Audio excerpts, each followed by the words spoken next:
Section 3.9, Part 2, Differentials. So differentials are another way of using calculus to find approximations. It's really the same idea as linearization, but the technique is slightly different, and it gives you slightly different numbers. And you need to interpret them differently than what you did for linearization. So linearization gives you a line approximately equal to your function, and differentials focus on basically small adjustments to a function that would occur along that same line. So I'm now going to go through my example I did before with the pizza dough, but now sort of talk about it from a differentials perspective. So this is the same example we had in linearization. So I'll just talk about it again. We've got 212, that's boiling. Then after, let's say, 5, 10, 15, 20, 25 minutes. After 5 minutes, we're at 170. After 10 minutes, we're at 152. After 15 minutes, we're at 140. So our curve is kind of coming down like that. And we want to know when the temperature will hit 115 degrees. So from 10 to 15 minutes, the temperature dropped 12 degrees.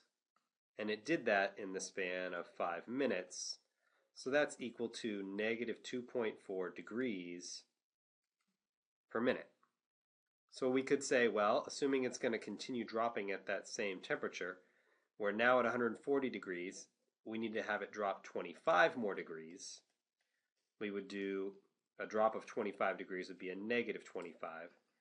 Divide that by negative 2.4, and that's approximately 10 minutes. Okay? And the thing is that approximation we just did was basically equivalent to saying, well, the slope of this line is negative 2.4, so we're going to assume that it continues going that direction. And it'd be more useful if we instead took the tangent line at that point, which would look more like that. That would be a closer approximation to our actual curve. And the slope of the tangent line is just given to us by the derivative. And in this case, we can't take the derivative because it's just a numerical approximation. But we can guess the slope. The blue line looks like it's a more shallow slope than this one. So let's guess it's about negative 2 degrees per minute. Not quite as steep.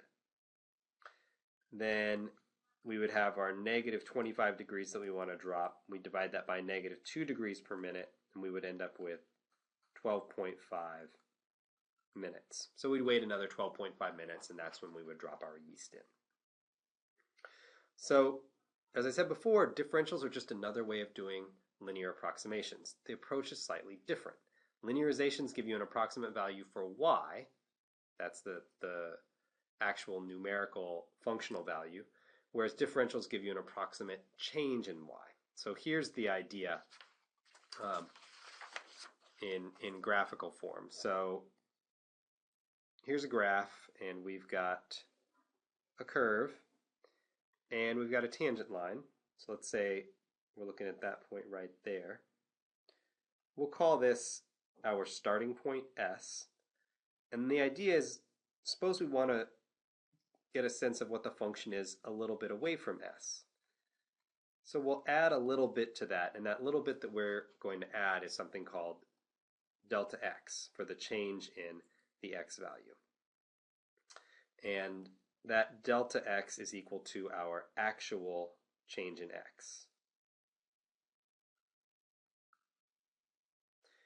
And here's the idea.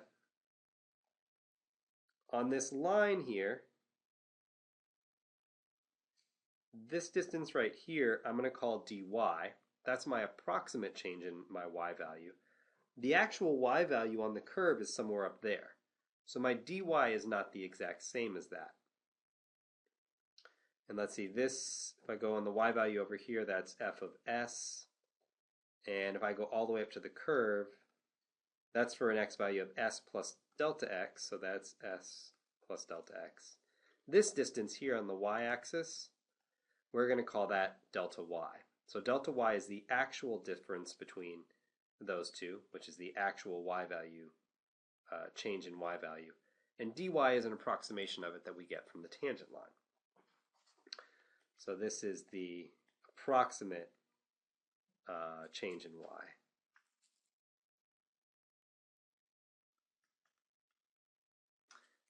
And our delta x, we also call this dx. So dx and delta x mean the same thing. They're both the actual change in x. But dy and delta y are different. Delta y is the exact value of the change. Dy is an approximation. So here's the idea. Notice this distance right here is dx. It's the same as delta x. This dy over dx, well, that's the slope of my tangent line. So that's going to be the exact same as f prime of s, right? S is where I'm drawing this tangent line, so f prime of s gives me the slope of that tangent line at s. And our dy over dx, that's approximately the same as our delta y over our delta x, which are the actual values. Now if I just take this part right here, and I multiply the dx to the other side, I get dy is equal to f prime of s times dx. In other words, the change in the y value, the dy, can be approximated by taking f prime of s and multiplying it by dx. And that is my formula for the differential. So dy is equal to f prime of s times dx.